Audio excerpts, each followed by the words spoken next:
Tired of cluttered and disorganized home screen pages on your iPhone? In this video I will show you a simple way to hide unwanted pages and keep your home screen organized. To fully understand this tutorial, please watch the video until the very end. To begin, tap and hold the screen button located at the bottom center of your screen. Then tap on the little dots at the bottom, which will show you all of your home screen pages.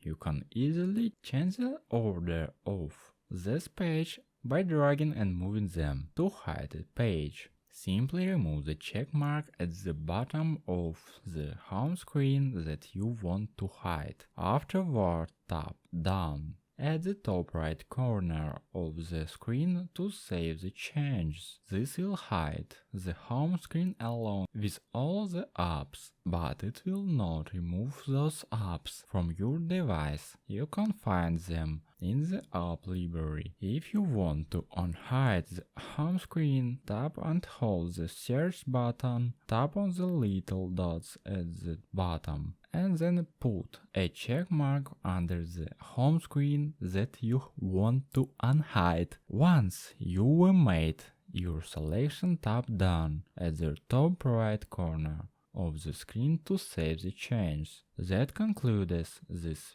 tutorial. If you have any questions about this process, please let me know in the comments section below. If this video has been helpful, please give it a big thumbs up and don't forget to subscribe to this channel for more tutorial videos like this one.